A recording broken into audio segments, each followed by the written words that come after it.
The world of large systems engineering has been dominated by the world's largest companies and are at the forefront of adopting new ways of working and the technologies that enable them. In today's episode, we are joined by Oliver King-Smith, whose career has taken him from Palm Pilots to jet engines and is now trying to crack the code on assistive AI for large systems engineering companies. Hello and welcome back to yet another episode of the AIP podcast with your host, Anne Ching, on behalf of the AI Partnerships Core.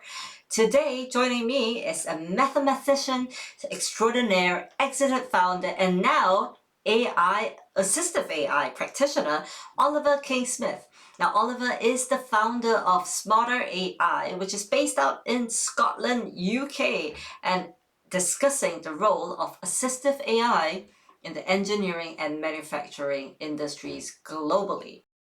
Oliver, welcome to our show. And thank you so much for having me on today. It's great to have you here. Let's kick it off with your backstory. Tell us a little bit about your career and what led you to founding SmartR AI. Well, my background is I did a PhD in mathematics and then entered into the world of scientific software, statistics, and then into consumer software, where I worked on things like the big games and that kind of stuff in the 90s. But it wasn't really until I quit that and started my own company that I really get into engineering.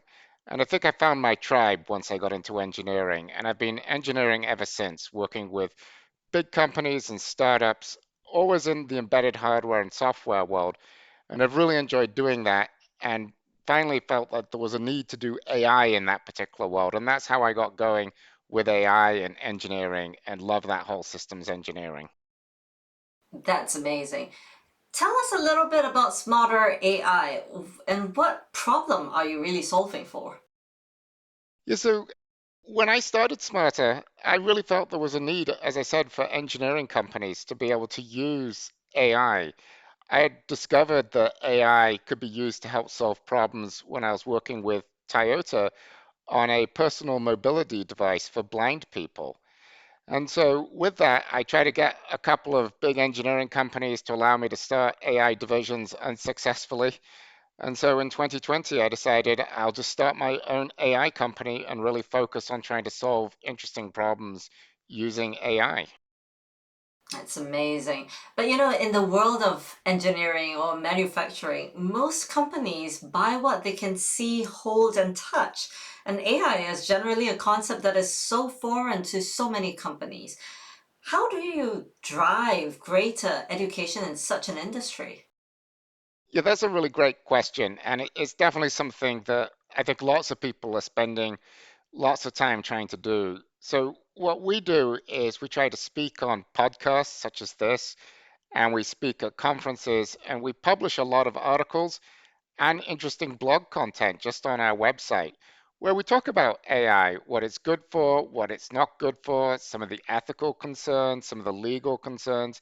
So we really try to spend a fair amount of time educating the market. What is AI? What can you do with it? And how should you use it? It's amazing. One of the things you talked about in our pre-show call was that AI should be assistive rather than disruptive. Tell us a little bit more. Could you maybe elaborate about this concept? Yeah, absolutely. We think of AI as assistive intelligence as opposed to artificial intelligence.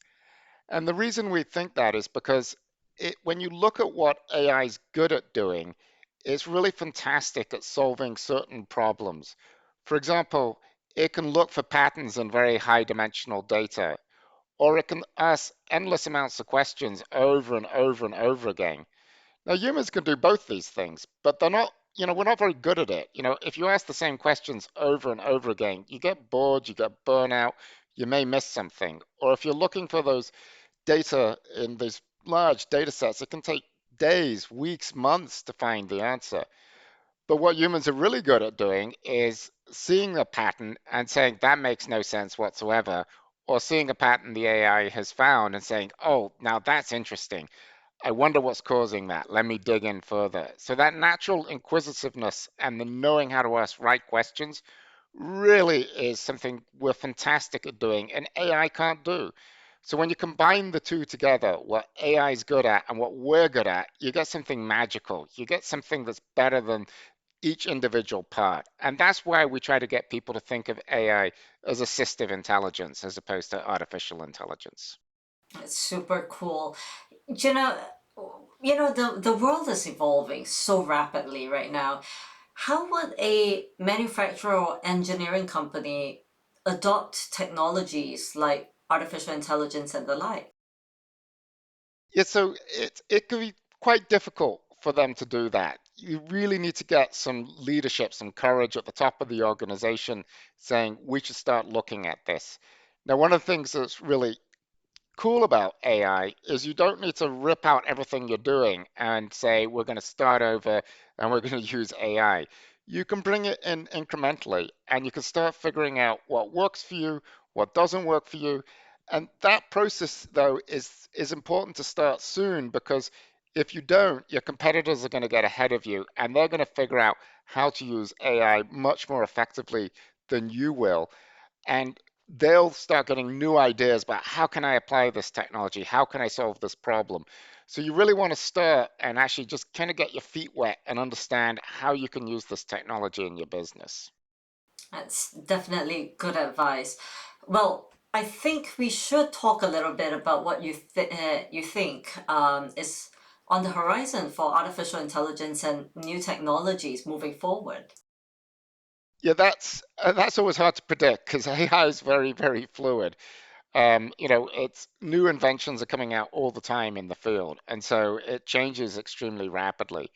But the way I like people to think about it is the AI is a lot like the steam engine was.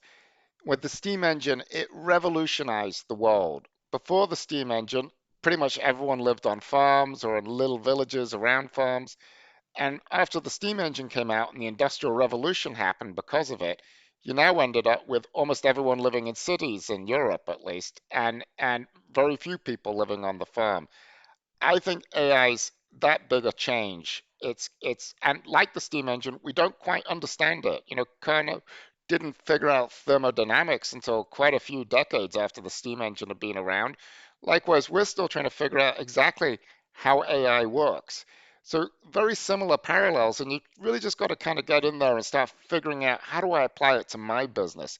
How do I make my business better with this kind of technological transformation? That's brilliant. Well, thank you, Oliver. That's all the time we do have for today's episode. It was really good to have you on our show today. To our listeners, if you have enjoyed our show today, don't forget to give us a like, share, and follow. You know it means the world to us. And once again, my name is Ann Cheng, and my guest today is Oliver King Smith from SmartR AI, and you've been listening to the AIP podcast brought to you by the AI Partnerships Corps. Until next time.